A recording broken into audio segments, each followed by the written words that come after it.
नमस्कार दोस्तों, स्टडी करना 24 चैनल में आपका स्वागत है। आज हम सीटेट पर्यावरण अध्ययन यानी ईवीएस की एक बेहतरीन क्लास लेके आए हैं। आज की हमारी क्लास क्विक रिवीजन टाइप की क्लास है।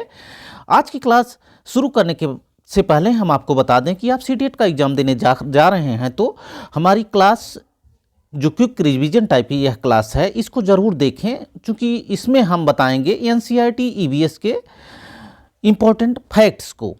इसमें हम चर्चा करेंगे पशुओं के बारे में इम्पॉर्टेंट फैक्ट, जैसे स्लॉथ, बाघ, पक्षियों के बारे में गिद्ध की चर्चा करेंगे, डॉल्फिन की चर्चा करेंगे।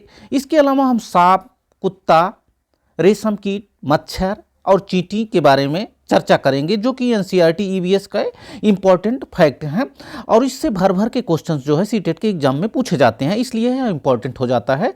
तो आइए आज की क्लास शुरू करते हैं। सबसे पहले हम देखते हैं चींटी। चींटियां चलते समय जमीन पर कुछ ऐसा पदार्थ छोड़ती हैं जिसे सूंघकर पीछे आने वाली चींटियों को रास्ता मिल जाता है। आपने देखा होगा कि जैसे ये लाइन बना के चलती हैं, चींटियां लाइन बना के चलती हुई आपने देखा होगा। ऐसा क्यों होता है? चींटियां चलते समय जमीन पर कुछ ऐसा पदार्थ छोड़ती हैं जिसे सूंघकर पीछे आने वाली चींटियों को रास्ता मिल जाता है। चींटियां चलते समय जमीन पर कुछ ऐसा पदार्थ छोड़ती हैं जिसे सूंघकर पीछे आने वाली चींटियों को रास्ता मिल जाता है। आप लाइन बनाकर चलते हुए चींटियों को देखा होगा, एक दूसरे को फॉलो करते हुए ये आगे बढ़ती हैं। अब हम आगे बढ़ते हैं और देखते हैं मच्छर के बारे में इम्पोर्टेंट फैक्ट्स। हालांकि हम इसको पढ़ा चुके हैं विस्तृत रूप से, हमारे चैनल स्टडी करना 24 के प्लेलिस्ट में वीडियो मिल जाएगी, वहाँ से जाकर आप पढ़ सकते हैं। लेकिन हम बता रहे हैं इम्पोर्टेंट फैक्ट तो मच्छर के बारे में। मच्छर हमारे शरीर की गंध, खासकर पैरों, तलवे की गंध को सूंघकर हमें ढूंढ लेता है। मच्छर हमारे शरीर की गर्मी से भी हमें ढूंढ लेता है। मच्छर कैसे हमको ढूंढ लेता है? मच्छर हमारे शरीर की गंध, खासकर पैरों के तलवे की गंध को सूंघकर हमें ढूंढ लेता है। मच्छर हमारे शरीर की गर्मी से भी हमें ढूंढ लेता है। इस इंपॉर्टेंट फैक्ट को आपको ध्यान रखना है। अब हम आगे बढ़ते हैं और देखते हैं रेशम कीड़ा के बारे में। रेशम का कीड़ा अपनी मादा को उसकी गंध से कई किलोमीटर की दूर से ही पहचान लेता है। मीटर, मिलीमीटर और सेंटीमीटर नहीं, बल्कि कई किलोमीटर की दूर से ही पहचान लेता है। रेशम का कीड़ा अपनी मादा को उसकी गंध से कई किलोमीटर की दूरी से ही उसे पहचान लेता है। यह इंपॉर्टेंट फैक्ट है रेशम के कीड़े के बारे में। रेशम का कीड़ा अपनी मादा को उसकी गंध से कई किलोमीटर दूर से ही पहचान लेता है। अब हम आगे बढ़ते हैं और देखते हैं कुत्ता। सड़कों पर कुत्तों की भी अपनी जगह बटी होती है। सड़कों पर कुत्तों की भी अपनी जगह बटी होती है। एक कुत्ता दूसरे कुत्ते के मल मूत्र की गंध से जान लेता है कि उसके इलाके में बाहरी कुत्ता आया था। यह इंपॉर्टेंट फैक्ट है कुत्ते के बारे में। सड़कों पर कुत्ते की भी अपनी जगह बटी होती है। जैसे मनुष्य का घर गांव में बटा होता है, वैसे ही कुत्ते का अपना इलाका होता है।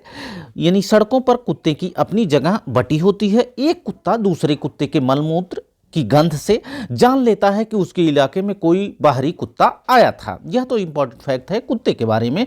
अब हम आगे बढ़ते हैं, देखते हैं सांप यानी स्नेक। हमारे देश में पाए जाने वाले सांपों में केवल 4 तरह के सांप ही जहरीले होते हैं। कौन कौन से? नाग, जिसको किंग कोबरा कहते हैं, करैत, यह बहुत कॉमन है अपने भारत में। नाग, करैत, दुबैया और भपाई। हमारे देश में पाए जाने वाले सांपों में केवल 4 तरह के सांप होते हैं जो कि जहरीले होते हैं। कौन कौन से? नाग, करैत, दुबैया और भपाई। सांप जब किसी को काटते हैं तो उनके दो खोखले जहर वाले दांत से दूसरे व्यक्ति या जानवर के शरीर में चला जाता है। सांप के द्वारा काटे हुए व्यक्ति को सीरम नाम की दवा दी जाती है, जो सांप जहर से बनाई जाती है, जिसको एंटीवेनम कहते हैं। सांप जब किसी को काटते हैं तो उनके दो खोखले जहर वाले दांत से दूसरे व्यक्ति या जानवर के शरीर में जहर चला जाता है। सांप के द्वारा काटे हुए व्यक्ति को सीरम नाम की दवा दी जाती है, जो सांप के जहर से बनाई जाती है। ये इंपॉर्टेंट फैक्ट है सांप के बारे में, इसको आपको ध्यान रखना है। आगे बढ़ते हैं। सांप के बाहरी कान नहीं होते हैं। सांप के बाहरी कान नहीं होते हैं। वह जमीन पर हुए कंपन को सुनता है। सांप के बाहरी कान यानी एक्सटर्नल कान नहीं होते हैं। यह जमीन पर हुए कंपन को सुनता है। कालबेलिया नाच में सांप जैसी मुद्राएं होती हैं। कालबेलिया जो नाच होती है इसमें सांप जैसी मुद्राएं बनाई जाती हैं। तुम्बा, खजरी, बीन आदि सूखी लौकी से बनाए जाते हैं। बीन, खजरी, तुम्बा सूखी लौकी से बनाए जाते हैं। सांप के बाहरी कान नहीं होते हैं, हमने आपको बताया। वह जमीन पर हुए कंपन को आसानी से भांप लेता है और उसी अनुसार कार्य करता है। कालबेलिया नाच में सांप जैसी मुद्राएं होती हैं, इसको भी आपको ध्यान रखना है। सांप जैसी मुद्राएं किसमें होती हैं? कालबेलिया नाच में। तुम्बा, खजरी, बीन आदि सूखी लौकी से बनाए जाते हैं। अब हम आगे बढ़ते हैं और देखते हैं डॉल्फिन के बारे में कुछ इंपॉर्टेंट फैक्ट्स। डॉल्फिन भी अलग अलग तरह की आवाज़ निकालती है तथा एक दूसरे से बात करती है। आपने डॉल्फिन को देखा ही होगा। डॉल्फिन भी अलग अलग तरह की आवाज़ निकालती है तथा एक दूसरे से बात करती है। वैज्ञानिकों का मानना है कि कई जानवर की अपनी भाषा होती है। वैज्ञानिक मानते हैं कई जानवरों की अपनी स्वयं की भाषा होती है, जो आपस में वे एक दूसरे से समझते हैं। वैज्ञानिकों का मानना है कई जानवरों की अपनी स्वयं की भाषा होती है, जैसे डॉल्फिन की ही अपनी स्वयं की भाषा है, वह एक दूसरे को अपने आप से समझती हैं। ये तो इंपॉर्टेंट फैक्ट्स हम बता रहे हैं एनसीईआरटी ईवीएस के बारे में। अब हम आगे बढ़ते हैं और देखते हैं पक्षियों के बारे में कुछ इंपॉर्टेंट फैक्ट्स। हालांकि पक्षियों के बारे में हमने पूरा कवर किया हुआ है एक टॉपिक, जो कि हमारे चैनल के प्लेलिस्ट में है, वहां से जाके आप पढ़ सकते हैं। ज़्यादातर पक्षियों की आंखें उनके सिर के दोनों तरफ होती हैं। ज़्यादातर पक्षियों की आंखें उनके सिर के दोनों तरफ होती हैं। जैसा कि पक्षियों को आपने देखा होगा, उनके सिर के दोनों तरफ आंखें होती हैं। पक्षी एक ही समय में दो अलग अलग चीज़ों पर नज़र रख सकते हैं। यह इंपॉर्टेंट पॉइंट है। पक्षी एक ही समय में दो अलग अलग चीज़ों पर नज़र रख सकते हैं। पक्षियाँ जब बिल्कुल सामने देखती हैं तब इनकी दोनों आंखें एक ही चीज़ पर होती हैं। पक्षियाँ जब बिल्कुल सामने देखती हैं तो इनकी दोनों आंखें एक ही चीज़ पर होती हैं। पक्षी एक ही समय में दो अलग अलग चीज़ों पर नज़र रख सकते हैं, लेकिन जब पक्षियाँ बिल्कुल सामने देखती हैं तब इनकी दोनों आंखें एक ही चीज़ पर होती हैं। जब पक्षी अपने दोनों आंखों को अलग अलग चीज़ों पर जब पक्षी अपने दोनों आंखों को अलग अलग चीज़ों पर केंद्रित करते हैं तो उनके देखने का दायरा बढ़ जाता है। यह भी इंपॉर्टेंट फैक्ट है, इसको भी आपको ध्यान रखना है। जब पक्षी अपने दोनों आंखों को अलग अलग चीज़ों पर केंद्रित करते हैं तो उनकी देखने का दायरा बढ़ जाता है। जब पक्षी अपने दोनों आंखों को अलग अलग चीज़ों पर केंद्रित करते हैं तो उनके देखने का जो दायरा होता है वह बढ़ जाता है। ज़्यादातर पक्षियों की आंखों की पुतली घूम नहीं सकती है। वे अपनी गर्दन हिलाकर या घुमाकर ही आसपास की चीज़ों पर देखते हैं। यह पक्षियों के बारे में हम इंपॉर्टेंट फैक्ट बता रहे हैं। ज़्यादातर पक्षियों की आंखों की पुतली घूम नहीं सकती है। वे अपनी गर्दन को हिलाकर या घुमाकर ही आसपास की चीज़ों को देख सकते हैं। आइए हम गिद्ध के बारे में कुछ चीज़ें जान लेते हैं। यह मृत पशुओं को खाकर पर्यावरण एवं प्रकृति की सफाई करता है और पर्यावरण को स्वच्छ रखता है, इसलिए इसे प्रकृति का सफाई करता कहते हैं। गिद्ध के बारे में अक्सर क्वेश्चन बनता है सीटेट के एग्जाम में। गिद्ध को प्रकृति का सफाई करता कहते हैं। क्यों कहते हैं? यह मृत पशुओं को खाकर पर्यावरण एवं प्रकृति की सफाई करता है, इसलिए इसे प्रकृति का सफाई करता कहते हैं। गिद्धों की संख्या धीरे धीरे कम होती जा रही है। इसका मुख्य कारण है डाइक्लोफिनेक दर्द निवारक दवा। गिद्धों की संख्या धीरे धीरे क्यों कम हो जा रही है?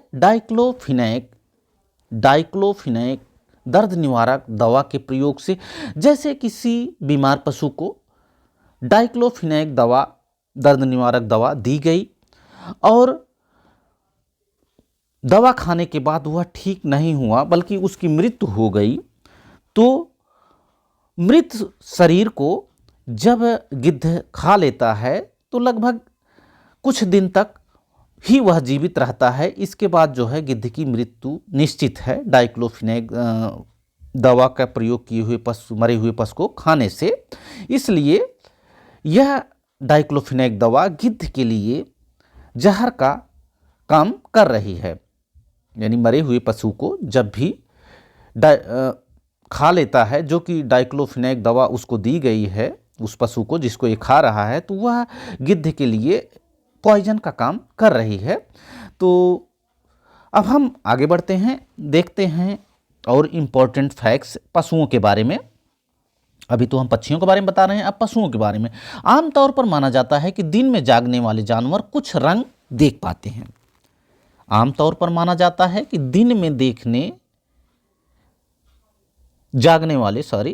जागने वाले जानवर कुछ रंग को देख पाते हैं, लेकिन रात में जागने वाले जानवर हर चीज को सफेद व काला ही देख पाते हैं। यह इंपॉर्टेंट फैक्ट है। रात में जागने वाले जानवर हर चीज को केवल सफेद और काला ही देख पाते हैं, यानी ब्लैक एंड वाइट ही उनको दिखता है। लेकिन दिन में जागने वाले जानवर कुछ रंग देख पाते हैं। रात में जागने वाले जानवर हर चीज को सफेद व काला ही देख पाते हैं। जंगल में ऊंचे पेड़ों पर बैठा लंगूर पास आती किसी मुसीबत, जैसे शेर व चीता को देखकर एक खास आवाज निकालता है, जिससे उनके साथियों तक संदेश पहुंच जाता है। जंगल में ऊंचे पेड़ों पर बैठा लंगूर पास आती किसी भी मुसीबत, जैसे शेर व चीता को देखकर एक खास आवाज निकालता है, जिससे उनके साथी तक संदेश पहुंच जाता है कि कोई खतरा होने वाला है। कुछ जानवर तूफान या भूकंप आने से कुछ समय पहले ही अजीब हरकतें करने लगते हैं। कुछ जानवर तूफान या भूकंप आने से कुछ समय पहले ही अजीब हरकतें करने लगते हैं, जिससे जंगलों में रहने वाले लोग समझ जाते हैं कुछ अनहोनी होने वाली है और वे सुरक्षित स्थान पर चले जाते हैं। जानवरों में देखने, सुनने और महसूस करने की शक्ति पाई जाती है। इसको भी आपको ध्यान रखना है। जानवरों में देखने, सुनने और महसूस करने की शक्ति पाई जाती है। कुछ जानवर तूफान या भूकंप आने से कुछ समय पहले ही, यानी उनको यह पता अंदेशा हो जाता है कि तूफान या भूकंप आने वाला है, तो अजीब हरकतें करने लगते हैं, जिससे जंगलों में आसपास के रहने वाले लोग समझ जाते हैं कि भूकंप या तूफान आने वाला है, कुछ अनहोनी होने वाली है। इससे वे अपने सुरक्षित स्थान पर चले जाते हैं। इसको भी आपको ध्यान रखना है। अब हम बात करते हैं स्लॉथ के बारे में, जो कि सीटेट के लिए बहुत इंपॉर्टेंट हो जाता है। स्लॉथ बहुत ही सीटेट के एग्जाम्स में पूछा जाता है। स्लॉथ यह भालू के समान दिखाई देने वाला आलसी प्रवृत्ति का जानवर है। यह कैसा जानवर है? स्लॉथ भालू के समान दिखाई देने वाला आलसी प्रवृत्ति का जानवर है। भालू के समान दिखाई देता है लेकिन भालू नहीं होता है। अब हम आगे बताते हैं कि यह पाया कहाँ जाता है। यह दक्षिण अमेरिका के जंगलों में पाया जाता है। कहाँ पे पाया जाता है? दक्षिण अमेरिका के जंगलों में पाया जाता है। स्लॉथ दक्षिण अमेरिका के जंगलों में यह पाया जाता है। यह पत्तियों को खाता है तथा एक बार में लगभग 30 ग्राम पत्तियों को खाता है तथा उनको पचाने के लिए लगभग 1 महीने का समय लेता है। कितना समय लेता है? 30 ग्राम पत्तियों को पचाने के लिए लगभग 1 महीने का समय लेता है। स्लॉथ अपना जीवन एक ही वृक्ष पर लटक कर बिता देता है, जैसा कि चित्र में दिख रहा है। स्लॉथ एक ही वृक्ष पर उल्टा लटक कर अपना जीवन बिता देता है। यह 17 घंटे पेड़ पर उल्टा लटक कर सोता है। कितना? 17 घंटे तक पेड़ पर उल्टा लटक कर सोता है, जैसा कि चित्र में दिख रहा है। यह इसी मुद्रा में यह सोता है। स्लॉथ आलसी प्रवृत्ति का जानवर है। यह दक्षिण अमेरिका के जंगलों में पाया जाता है। यह पत्तियों को खाकर अपना जीवन यापन करता है। स्लॉथ अपना जीवन एक ही वृक्ष पर लटक कर बिता देता है। यह 17 घंटे उल्टा लटक कर सोता है।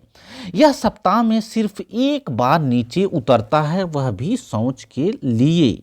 यह स्लॉथ सप्ताह में सिर्फ एक बार नीचे उतरता है, सिर्फ शौच के लिए। इनका जीवन काल 40 वर्ष तक होता है। स्लॉथ का जीवन काल 40 वर्ष तक होता है। यह अपने जीवन काल में सिर्फ 8 पेड़ों पर ही घूम पाता है। कितने पेड़ों पर? सिर्फ 8 पेड़ों पर ही घूम पाता है। इसको आपको ध्यान रखना है। यह इतना धीमा चलता है, यदि कभी पेड़ से नीचे उतर भी जाए दूसरे पेड़ पे जाने के लिए, तो शिकारी इसका शिकार कर लेंगे, इतना धीमा चलता है। हमने बताया आपको यह आलसी प्रवृत्ति का आलसी प्रवृत्ति का जानवर होता है। 17 घंटे तक पेड़ पर उल्टा लटक कर सोता है। अब हम आगे बढ़ते हैं और देखते हैं बाघ के बारे में इंपॉर्टेंट फैक्ट्स। बाघ की गर्जना 3 किलोमीटर तक सुनी जा सकती है। कितने किलोमीटर तक? बाघ की गर्जना 3 किलोमीटर तक सुनी जा सकती है। बाघ अंधेरे में मनुष्य से लगभग 6 गुना ज़्यादा देखता है। बाघ अंधेरे में मनुष्य से लगभग 6 गुना ज़्यादा देखता है। इसको आपको ध्यान रखना है। बाघ के दोनों कान बाहर की आवाज़ इकट्ठा करने के लिए अलग अलग दिशाओं में घूम जाते हैं। बाघ के दोनों कान बाहर की आवाज़ इकट्ठा करने के लिए अलग अलग दिशाओं में घूम जाते हैं। इस इंपॉर्टेंट फैक्ट को आपको ध्यान रखना है। कभी कभी पूछा जाता है बाघ की मूंछों का क्या कार्य है? बाघ की मूंछें जो होती हैं हवा में हुए कंपन को भांप लेती हैं, जिससे बाघ को शिकार करने में आसानी होती है। इस इंपॉर्टेंट फैक्ट को आपको ध्यान रखना है। बाघ की मूंछें हवा में हुए कंपन को भांप लेती हैं, जिससे बाघ को शिकार करने में आसानी होती है। एक बाघ दूसरे बाघ की दुर्गंध को आसानी से पहचान लेता है। एक बाघ दूसरे बाघ की दुर्गंध को आसानी से पहचान लेता है। बाघ की मूंछें हवा में हुए कंपन को भांप लेती हैं, जैसे हमने बताया कि उसको शिकार करने में उसको आसानी होती है। बाघ के दोनों कान बाहर की आवाज़ इकट्ठा करने के लिए अलग अलग दिशाओं में घूम जाते हैं। ये तो सारे थे इम्पॉर्टेंट फैक्ट जो हमने आज आपको बताए, जो है एनसीईआरटी ईवीएस इम्पॉर्टेंट फैक्ट के बारे में। आशा है कि जो बातें हमने आपको बताई आपको समझ में आई होंगी। वीडियो अच्छा लगा होगा। वीडियो अच्छा लगा हो तो वीडियो को लाइक करें और ज़्यादा से ज़्यादा शेयर करें तथा हमारे चैनल स्टडी कॉर्नर 24 को सब्सक्राइब करें। Thanks for watching this video. Thank you.